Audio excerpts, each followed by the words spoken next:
우리가 한글 기억 성경에서 7절 말씀에 이렇게 사복한 자의 성품이라고 그렇게 8절에 기록하고 있습니다. 사복한 자의 성품이다 라고 그렇게 기록하고 있습니다.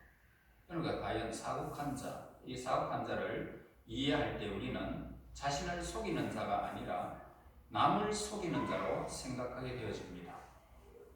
그래서 사복한 자의 진정한 성품은 사복한 자의 모든 것을 심판하시는 분이신 하나님께서 그 사람의 잘못됨을 다 알고 계십니다. 그러나 그의 이웃들은 그의 진정한 속마음을 전혀 알지 못합니다. 살인마들도 웃고 선을 베푸는 것처럼 선물도 하고, 그리고 아름다운 대화가 오가는 그 사람에게 겉모양으로는 사기꾼들의 겉모양은 도저히 이해할 수가 없습니다. 그러나 하나님은 아십니다. 그래서 그의 그럴듯한 고백과 매끈한 말솜씨에 기만을 당하는 일들이 오늘 우리 주변에 사람들 만날 때 많은 것입니다.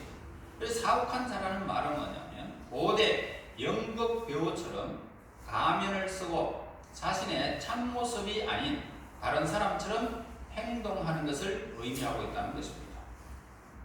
그가 쓴 가면은 경건이라는 탈이고 그의 맡은 역할은 경건한 사람의 역할인 것입니다. 그래서 그의 신앙은 허울만 신앙인이다, 그리스도인이다 라고 할 뿐입니다. 대체적으로 사복한 자들의 겉모습은 보통 사람의 눈으로 보아서 흠잡을 데가 없이 완벽하게 보이게 됩니다. 그러나 그의 속 성품은 복음이 가르치는 것과 같이 너무나도 거리가 멀다는 것입니다.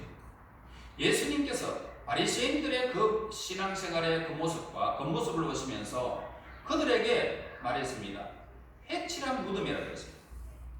그러니까 무덤 속에는 송장이 썩어가 있는데 해를 칠해놨으니까, 하얗게 칠해놨으니까 속과 끝이 다르다는 이 의미로 바리새인들에게 그렇게 해칠한 무덤이라고 예수님은 책망하셨습니다. 그러나 그의 속 성품은 복음이 가르친 바와 같이 모든 사람들은 그렇게 사복한 자들은 속과 끝이 다르다는 것을 보게 됩니다. 그래서 그의 마음은 하나님 보시기에 옳지 못한 겁니다. 변화하지도 않았고 새로워지지도 않았고 성결해지지도 않았고 믿음과 그 겸손도 부족해서 하나님을 사랑할 줄도 모르는 것입니다. 하나님을 두려워할 줄도 모르는 사람입니다. 하나님을 사랑하지 않으면 하나님 앞에 두려움이 사라지겠죠. 두려움도 모르는 사람. 그래서 사복한 자는 모든 일에 사람에게 보이기 위해서 가식적으로만 한다는 것입니다.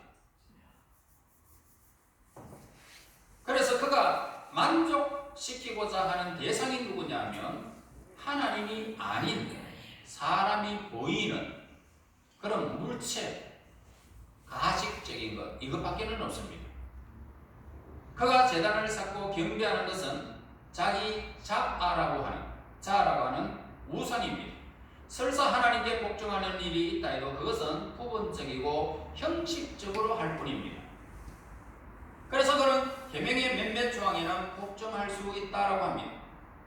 예수님께서 어느 길 가실 때에 어떤 부자 청년이 와서 내가 어떻게 하면 영생을 얻으리까? 살인하지 말라, 간음하지 말라, 도둑질하지 말라, 이런 것들이 다 들었지 않느냐? 예, 나 그거 다 들었습니다. 나 그거 지금도 행하고 있습니다. 네가 지금 한 가지 부족한 게 있네. 네가 지금 가지고 있는 그걸 팔아가지고 가난한 자들에게 좀 나눠줘라. 부자의 거로 돌아가 버렸습니다. 그렇습니다. 형식에는 그렇게 할 수도 있고 이렇게 할 수도 있습니다. 도덕질을 안 할 수도 있고요. 거짓말 안 할 수도 있습니다. 그런데 그 속과 끝이 다르다는 것입니다. 그러니까 몇몇 조항에는 계명에는 복종하는 듯합니다. 그는 오직 인간의 영광만을 구하는 세상적이고 천박한 원리 하에서 행동하게 될 뿐이라는 것입니다. 이러한 자는 곧 다가올 세상에서 얻을 풍기선 없다. 그래서 그를 위해서 위에서 마련된 하늘 보아는 그에게는 전혀 해당되지 않게 될 것입니다.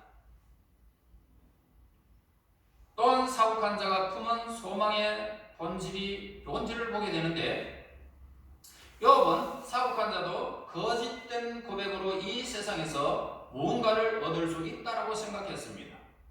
그의 말대로 사국한 자가 자기가 구하던 것, 몹시 탐내던 것, 어떤 보상을 받는데 성공했다라고 우리가 한번 생각해 봅시다. 그러나 하나님께서 그의 영혼을 취해가실 때에 그에게 남는 소망이 무엇이라고 여러분이 생각하고 있겠습니까?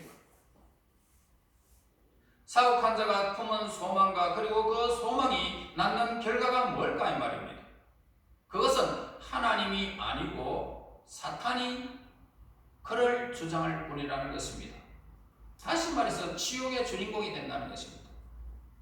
이제 여러분이 어떤 마음으로 신앙의 길을 걷고 있는지 우리 한번 생각해 봐야 됩니다. 어떤 마음으로 오늘 이 자리에 나와서 새로운 마음을 가지고 오늘 이 자리에 나왔느냐는 사실 우리는 생각해 봐야 됩니다. 하나님이 왜 연도를 주시고 24시간을 주시면서 아침이 되고 저녁이 되게 하시고 우리의 삶을 하루하루 자꾸 바꾸고 가시고 동일하신데도 왜 그렇게 만들으셨을까? 지금까지 우리는 다람쥐 쳇바퀴 돌듯이 그렇게 돌지 말라는 것입니다. 새롭게 한번 출발해 보라는 것입니다. 여러분, 어느 정도 신앙을 갖는다 해도 우리가 한 해가 주어질 때는 마음이 새로워지는 것 같지만 어느 정도 지나고 나면 똑같다. 그래서 어떤 사람은 10년이 지나가고 20년이 지나가고 30년의 세월과 그 세월들이 자꾸 지나가는데 이거 세월이 너무 빠르다 그러죠. 왜 그러냐면은 내가 새로운 일을 한 번도 한 적이 없거든. 늘 다람쥐 쳇바퀴 돌니까 하루가 10년이 돼버리고 하루가 20년 돼버리고 하루가 50년 돼버리고 이렇게 막 지나가 버릴 거예요. 여러분, 사업한 자들과 같이 되지 않기 위해서 우리는 어떤 성공을 정해야 될까? 바리새인들의 누룩을 주의하라라고 예수님께서 말씀해 주셨어요. 그 성공 뭡니까? 누룩이라는 것은 바로 위선이고 가식이라는 것입니다. 거짓된 것을 피하고 항상 진실해라는 것입니다. 예수님만이 이름만, 예수를 믿는 그 이름만 그리스도인이 아니고 참된 그리스도인이 되라는 것입니다. 참된 성도가 되라는 것입니다. 오직 예수님께만 소망을 두라는 것입니다. 예수님을 얻는 것은 이 세상에 가장 큰 영광을 얻는 것이기 때문입니다. 성경에서 사국한 자들에 대한 경고의 메시지를 우리는 늘 읽게 됩니다. 예수님은 한없이 온유하시고 간대하십니다. 그리고 사랑이 많습니다. 그럼에도 불구하고 사국한 자들에 대해서는 무섭게 진노하시는 분이십니다. 이들이 바로 우리의 구속자 예수님께서 맹렬하게 비난한 사람들 중에 가장 비난을 받은 사람들, 겉과 속이 다른 사람들을 책망하시는 모습을 보게 됩니다. 물론 신앙 고백은 훌륭합니다. 바리새인들 보세요. 하나님이여, 세둥들 앞에 하나님이여, 나는 일회에 금식을 한 번씩 합니다. 그리고 나는 10의 1조를 드립니다. 거룩 모습은 그렇습니다. 이들이 바로 우리의 구속자 예수님께서 맹렬하게 비난해버렸습니다. 그것은 이미 마음으로부터 작정된 것을 정확하게 말로서 시인하는 것이 되어야 된다는 사실을 우리에게 가르쳐줍니다. 주의를 여러분 어떻게 지키십니까? 나는 생명 걸고 이 자리에 올 수 있는 어떤 일이 있어도 나는 이 시간은 내가 하나님을 향하는 시간이라는 마음과 정성을 다해서 한 주간 주일을 위해서 토요일날 푹 쉬다가 주일날 나와서 내가 막 눈이 또록또록하고 귀가 확 열리고 마음이 열려서 하나님을 향하는 시간이 되어진다면 그 사람이 얼마나 준비하고 예배드리는 사람입니까? 마음과 생각이 같이 예배에 동참해야 된다는 말이에요. 같이 나누면 안 돼요. 뭐 주일날 뭐 그냥 대충 떼어다 가신 거 이렇게 생각하면 큰일이에요. 우리가 자신의 신앙을 공인한다는 것은 인간을 기만하고 하나님의 전지하심을 무시하는 단순한 고백과는 전혀 다른 것입니다. 사업한 자는요, 그 마음이 완악하기 때문에 아무리 엄중한 경고를 내려도요 전혀 소용이 없어요. 여러분, 유다의 경우를 한번 생각해 보세요. 성찬식 때 그 예수님께서 엄중한 경고를 내립니다. 지금 나와 함께 잔을 드는 사람이 바로 그다. 그렇게 해하고도 그가 분명히 유다인 것을 분명히 예수님께서 지적하고 경고를 했음에도 불구하고 예수님을 팔기로 작정한 마음은 변하지 않더라. 그리고 나가가지고 예수님을 팔기로 실행에 옮기는 것을 보게 됩니다. 우리는 맑고 투명한 모습을 자녀 모든 사람들이 우리의 참된 속 모습을 환히 볼 수 있도록 우리 자녀들에게 우리의 극과 속을 그리고 우리의 행동을 몽땅 볼 수 있도록 투명해야 하는 것입니다. 거짓된 고백을 하는 죄는 분별을 잃게 하고 마음을 완악하게 하고 마침내는 죄악에 깊이 빠져 하나님의 심판을 피할 수 없는 지경에 이끄는 거짓된 결론만 내리게 될 뿐이라는 것입니다. 여러분, 사업한 자가 자신의 소망을 두고 있던 모든 것들은 하나님의 심판이 임할 때에는 다 헛된 것임을 비로소 그때 예수님이 나타날 때 그때 비로소 깨닫게 됩니다. 얼마나 비참합니까? 그러면서 땅을 칩니다. 통곡을 합니다. 그러나 때는 더 이상 기회는 없습니다.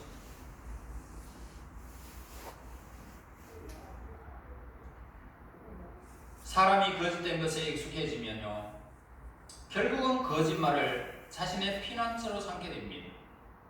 뭐 때문에. 그리고 무거운 죄가에 대해서는 점점 무감각해진다는 것입니다. 남을 속이는 것에 능란해지는 그 사람은 사실 점점 더 어리석어지는 것이고 어린아이들이 알 수 있는 것조차 알지 못하는 어리석은 미련한 자가 되고 마는 것입니다. 여러분, 미련한 자가 되서는 안 됩니다. 이런 사람은 예수님께서 슬피 울고 이를 갈미 있으리라고 했습니다.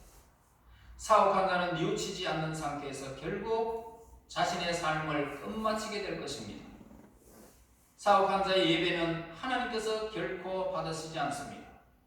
오직 순전한 자의 기도만을 하나님께서 받으시고 기쁜 그 예배로 여러분들의 예배를 받으실 것입니다. 그래서 여러분들의 예배를 받으시고 이 문을 났을 때에 여러분들의 마음이 활짝 열리게 될 것이고 하나님께서 여러분들의 예배를 받게 되면 여러분들이 하는 손대하는 일마다 기쁨이 되는 것입니다. 열매로 다가오는 거예요.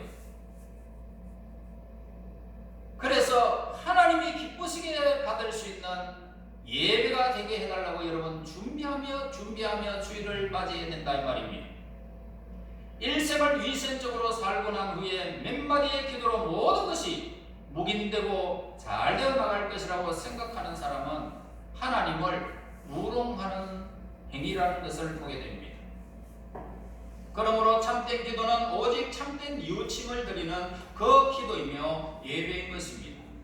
하나님, 내가 한 주간 동안 어떻게 내가 예배를 준비했는지, 하나님, 내가 하나님 앞에 어떻게 준비했는지 나는 알 수 없습니다. 준비를 한다고 했는데 부족합니다. 주 예수여, 나를 불쌍히 여주시옵소서. 그러면서 하나님 앞에 진정으로 우리의 마음을 토로하며 예배에 동참하게 되어진다면 위로의 하나님께서 여러분들에게 임하여서 말씀으로 여러분들을 치료하여 주시고 위로하여 주시고 새로운 힘을 주시고 복음의 능력을 그에게 허락해 주실 것입니다. 그러면 이제 사업한 자의 참모습에 대해서 우리 한번 생각해 보고자 합니다. 본문 말씀의 가르침은 사옥한 자의 소망이라는 말로 간단히 요약을 하고 있습니다. 사옥한 자들이 잠시 그 소망으로부터 행복을 추구할 수 있지만 하나님께서는 그 영혼을 치해 가실 때에 너 그만 살아라 하고 그 생명을 치해 가실 때에 그에게 남는 것은 뭡니까? 비참함만 남게 될 것입니다. 그리고 사옥한 자라는 말은 자기 자신이 아닌 다른 사람의 역할을 연기한다라는 뜻으로 그렇게 나타내고 있습니다. 신앙의 문제와 결부시켜서 생각한다면 겉으로는 경건한 채 하고 성자인 척 하지만 실제에 있어서 그런 겉모습과는 전혀 같지 않는 사람을 의미하고 있다는 것입니다. 여러분, 사옥한 자라는 뜻의 히브리 말은 구름을 의미하는 말에 파생된 말입니다. 즉 사악한 자들이 자신의 사악함을 감추거나 본래의 빛깔을 감추고 다른 빛깔을 그 위에 덧칠하여 사람들이 알아볼 수 없게 한다는 뜻으로 쓰이는 것입니다. 여러분, 일본의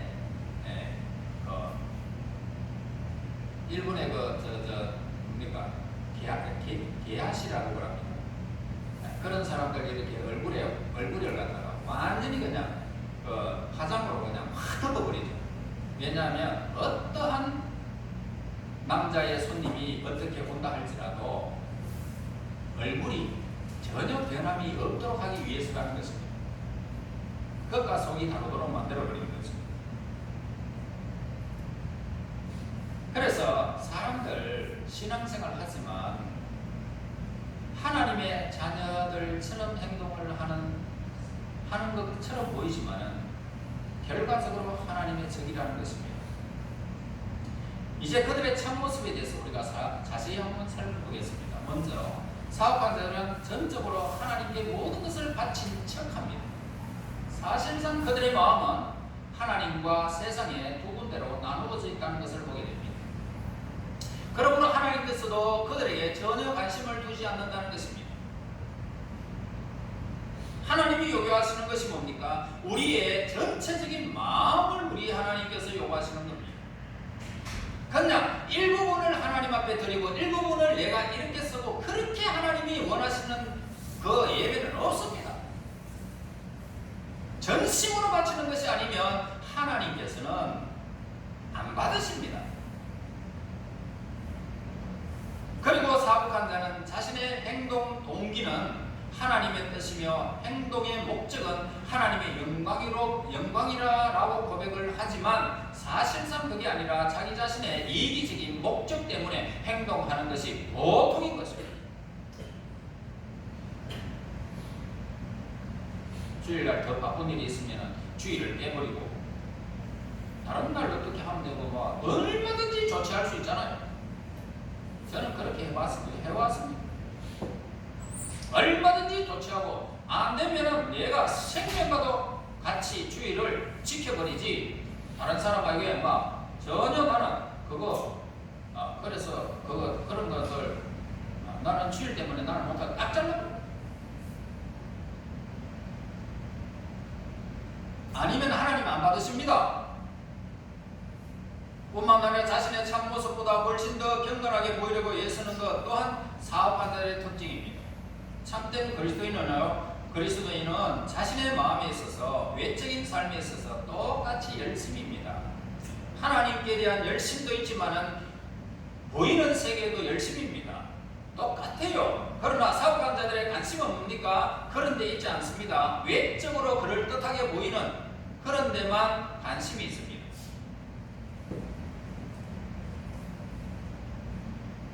내적인 상태에 어찌되었던 전혀 신경을 쓰지 않습니다. 신앙의 의무 면에서 있어서도 마음은 다른 곳에 가 있고 단지 외적인 모습에만 하나님을 섬기려고 하는 자도 역시 사옥한 자라고 표현할 수가 있습니다. 또한 사옥한 자는 하나님께 복종함에 있어서도 하나님과 함께 걸음을 함께 이렇게 있어 그 태도는 한결같지가 못합니다. 하나님께 복종하는 행위에 대해서도 한결같지 못합니다. 어떤 것은 하나님의 말씀이라니까 나는 또 그건 내게 좀 필요하면 내가 복종하고 필요치 않으면 복종하지 않는 사람들이 있습니다.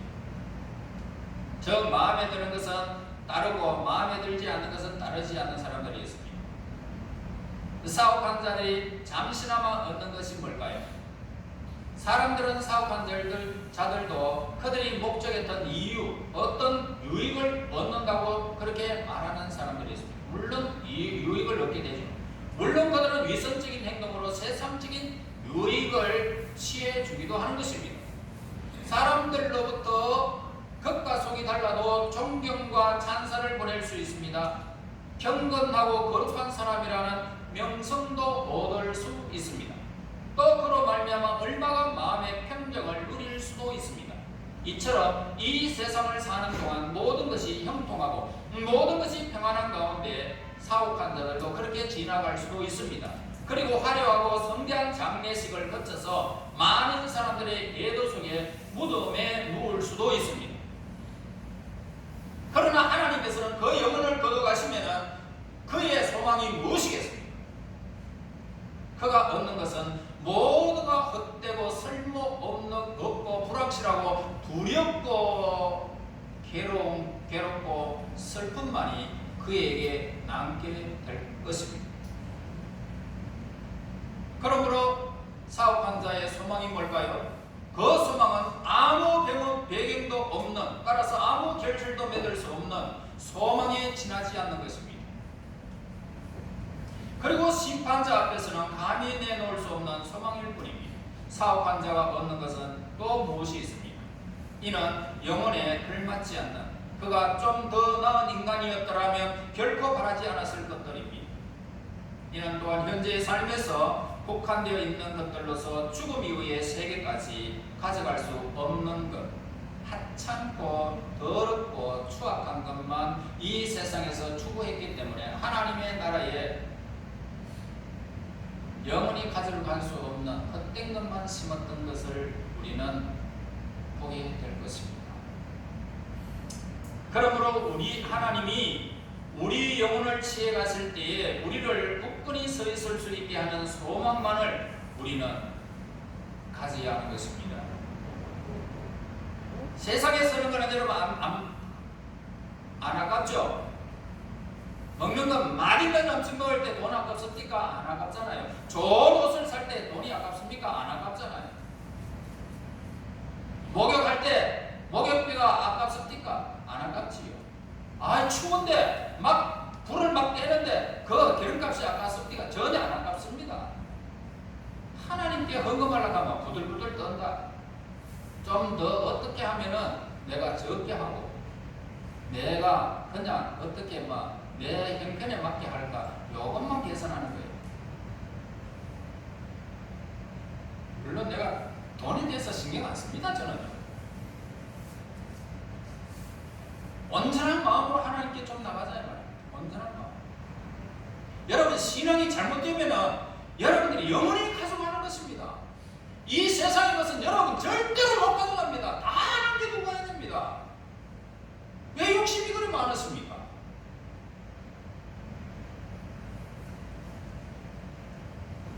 욕심 좀 버리자고. 하나님께 부유해야 됩니다. 하나님께 부유해야 됩니다.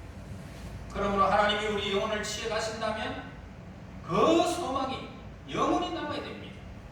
아무리 그럴듯한 것일지라도 단순한 고백에 지나지 않는 것을 세워진 이 소망은 우리는 품지 말아야 됩니다. 훌륭한 재물을 주시기를 높은 지위에 이를 수 있기를 소망하지 말아야 된단 말입니다. 좀 더 계산을 해가지고 나는 1,000만 원이니까 2,000만 원이 있어야 되고 3,000만 원, 그거 계산하지 말란 말이에요. 지금 우리가 좀 불편하게 살아도 괜찮아요. 하나님이 여러분들을 그렇게 살고자 작정하는 여러분들에게 채워주시는 기적은 그 사람에게, 나는 불편해도 나는 괜찮다고 생각하는 그 사람에게 기적을 베푸시는 하나님이잖아요. 원망하지 말고 욕심내지 말자 이 말입니다. 외적으로만 변화되기만을 소망하지도 말아야 됩니다. 다른 사람들의 평판에 현혹되어서 헛된 소망을 품지도 말아야 하는 것입니다. 세속적 즐거움만을 구하지도 말고 현재의 고통에서 벗어나게 해달라고 그렇게 여러분 절대로 기도하지 말아야 됩니다. 교회의 큰 것만을 주장하는 소망을 품지도 말아야 하는 것입니다. 단지 예수님 안에서 하나님의 자비가 우리의 배경이 되어야 되는 것입니다. 예수님이요, 내가 예수님만이 나의 모든 삶의 배경이 되기를 원합니다. 약속의 보증이 예수님 안에서 내가 누리기를 원합니다. 이 참 소망이 우리에게 있어야 된다. 이 참 소망. 9절 보세요. 하나님이 그에게 닥칠 때에 하나님이 어찌 그의 부르짖음을 들으시랴. 두 마음을 품은 사람들, 사업한 자들을 절대로 그의 부르짖음을 안 듣는다는 것입니다. 하나님께서 자신에게 응답해 주실 것을 믿고 소망하며 기도할 수 없다는 것입니다. 삶을 살아가면서 어려움이 닥칠 것은 전혀 계산에 넣지 아니하고 사는 사람을 우리는 어떻게 생각합니까? 이는 폭풍우를 대비할 준비 없이 배를 띄우는 선장과 같은 사람입니다. 적과 싸울 준비도 안 됐는데 전장에 나가서 그렇게 아무런 준비도 없이 훈련도 없이 나가는 군인과 똑같은 것입니다. 100점100패입니다. 그러니까 다시 말해서 미리 준비하고 있지 않다는 것은 우리의 삶에 가장 필요한 것을 무시한다는 것입니다. 가장 필요한. 여러분, 왜 주일을 준비하지 않습니까? 왜 예배를 준비하지 않고 있습니까? 시간만 되면 나오는 땜빵식으로 나오는 그런 주일이 돼서 안 된단 말입니다. 하나님을 섬기지 않는 자들은 환난 날에 어디에서 피난처를 찾을 수 있겠습니까? 자신을 숨길 수 있는 것은 어디에 있다고 생각합니까? 아무데도 우리는 숨길 데가 없습니다. 하나님은 여러분들을 보고 있습니다. 한 번도 눈을 깜짝거리지 않습니다. 하나님은. 우리의 눈꺼풀처럼 왔다 갔다 하지 않습니다. 졸지도 않습니다. 주무시지도 않습니다. 그분은 우리를 태어날 때부터 이미 이 세상에 태어나기 전부터 이미 아셨습니다. 그래서 우리는 시간과 때에, 하나님의 때에 우리는 이 땅에 태어났고 또 하나님의 때에 우리는 하나님께 돌아갈 것입니다. 여러분, 이렇게 하나님을 향하는, 온전히 하나님을 향하는 하나님의 백성들과 하나님은 그 의인들의 피난처가 되어 주실 것입니다. 신실한 사람에게는 하나님이 함께 하실 것이고 하나님의 긍휼하심과 구원하시는 그 은혜 가운데 값으로 따질 수 없는 엄청난 은혜를 그는 누리게 될 것입니다. 진정으로 하나님을 향하는 하나님의 백성들에게 하나님 하고 기도하게 되면 의인의 강구는 역사하는 힘이 있는 것입니다. 그에게 하나님께서 응답해 주실 때에 이 세상의 기적의 사람 하나님과 나와의 온전한 관계가 이루어지는 그 놀라운 사건의 주인공이 될 때에 여러분, 세상 것이 어떻게 부러울 수 있습니까? 그것보다 더 기쁨이 있습니까? 그러나 신실하지 못하는 그런 사람은 형통할 때에는 하나님을 잊어버립니다. 어렵고 힘들 때에만 하나님을 기억하기 때문에 역경의 어두운 때에 구원의 은혜를 맛볼 수 없는 사람입니다. 슬프고 외로운 사람입니다. 하지만 이러한 상황에서도 하나의 유익은 있습니다. 즉 역경과 환난은 거룩하지 못한 사람을 하나님 앞에서 뉘우치게 할 수 있는, 다시 말해서 예수님 앞에 자기를 굽힐 수 있는 그 시간이 될 수는 있습니다. 그리고 예수님을 모르는 사람들이 예수님을 믿게 하는 그런 계기가 될 수도 있습니다. 그제서야 하나님 앞에 기도할 수 있습니다. 그제서야 하나님의 응답을 받을 수 있습니다. 그때부터 더 이상 하나님을 믿지 않는 자가 아니고 믿는 자가 되는 것입니다. 신실치 못한 자들은요, 죽음에 있어서도 소망이 없어요. 하나님께서 그들의 영혼을 거두고 가실 때 그들의 소망이 뭘까요? 우리가 어떤 환난을 얼마만큼 당할지 확실히 모르는 만큼 죽음의 때 역시 우리는 어떤 죽음을 내가 맞이할지 아무도 모르는 것입니다. 그렇지만 언젠가는 우리가 죽음이 찾아온다는 것만큼은 분명한 사실입니다. 자신의 어리석음으로 한탄한들 그때에는 아무런 소용이 없습니다. 그리고 신치지 못한 이 사복한 사람은 하나님 안에서 아무런 기쁨도 누리지를 못하게 됩니다. 10절 보세요. 그가 어찌 전능자를 기뻐하겠느냐? 항상 하나님께 부르짖겠느냐? 여러분, 참된 인간은 하나님을 기뻐할 것이며 또 당연히 그래야 한다라고 분명하게 생각했습니다. 그것은 매우 진보적이며 순수한 생각이었습니다. 하나님 앞에서 기뻐한다는 것은 뭡니까? 단순히 그분으로부터 은총을 바라는 것이 아니라 하나님 안에서 즉 우리 안에 계시는 하나님, 그리고 우리를 향하신 하나님의 뜻 안에서 우리의 기업을 발견한다는 것을 말하고 있는 것입니다. 여러분, 하나님의 안에서, 예수님 안에서 여러분들의 기업을 발견되어지면 어떻습니까? 나는 예수님 안에서 하나님의 자녀가 되어졌구나. 그 나라가 하나님의 것인데 나는 자녀이기 때문에 그 나라의 유업을 내가 얻겠구나. 이거 확신한단 말입니다.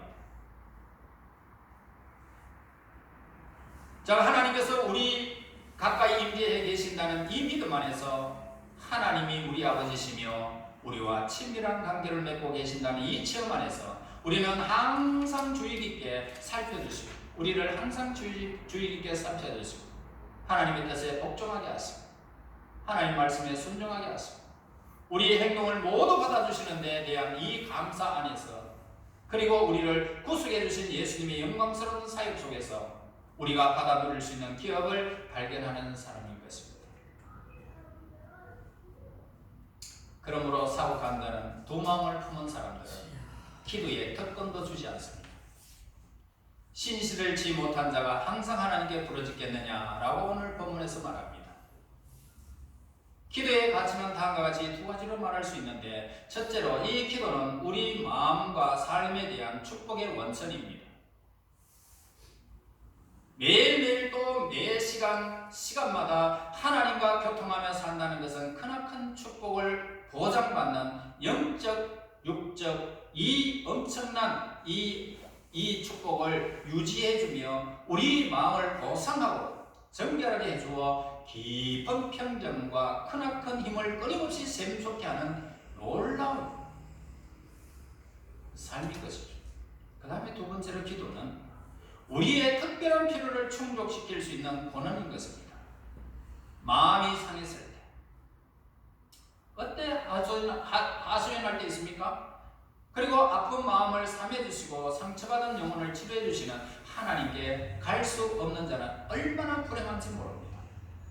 기도로서 그 풍족한 사랑과 자비를 얻을 수 없다면 세상적인 폭력, 여러분들이 아무리 맛있는 것, 즐거운 것에게도요 마음에 하나님과 가로막혀버리고 내 영혼 상처받은 것들이 치료되지 않을 때에 술로서 달릴 수 있습니까?